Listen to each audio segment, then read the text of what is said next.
आषाढी वारी म्हटलं की वारकऱ्यांची काळजीही आलीच आणि येणाऱ्या आषाढी वारीचा औचित्य साधून प्रशासनाच्या वतीनं एक नव्हे दोन नव्हे तर तब्बल 3 कोटींचं टेंडर काढण्यात आले आणि या टेंडरच्या माध्यमातून वारकऱ्यांना त्यांच्या सेवेसाठी लिंबू सरबत, पाण्याच्या बाटल्या आणि अन्य सुविधा या माध्यमातून देण्यात येणार आहेत।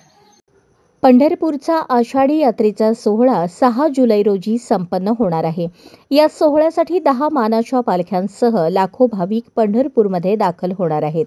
येणाऱ्या वारकऱ्यांना आता पंढरपूर नगरपालिकेच्या वतीने सीलबंद पिण्याचे पाणी, लिंबू सरबत, आंबा पेय किंवा फळांचा ज्यूस देण्यात येणार आहे। यासाठी पंढरपूर नगरपालिकेने सीलबंद पाणी बॉटल पुरवण्याचे 1.5 कोटी रुपयांचे तर लिंबू सरबत, फळांचा ज्यूस पुरवण्यासाठी 1.5 कोटी रुपयांचे असे एकूण 3 कोटी रुपयांचे टेंडर प्रसिद्ध केले आहेत। यापूर्वी श्री विठ्ठल रुक्मिणी मंदिर समितीच्या वतीने भाविकांना सीलबंद थंड पिण्याचे पाणी, लिंबू सरबत दिले जायचे। मात्र यावर्षीपासून ही जबाबदारी नगरपालिकेवर सोपवली आहे। त्यासाठी नगरपालिकेला येणारे अनुदान, इतर शासकीय अनुदान, जिल्हा नियोजन योजना, नगरोत्थान आणि पंढरपूर नगर परिषदेचा फंड या माध्यमातून 3 कोटी रुपयांचा निधी उभारण्यात आला आहे।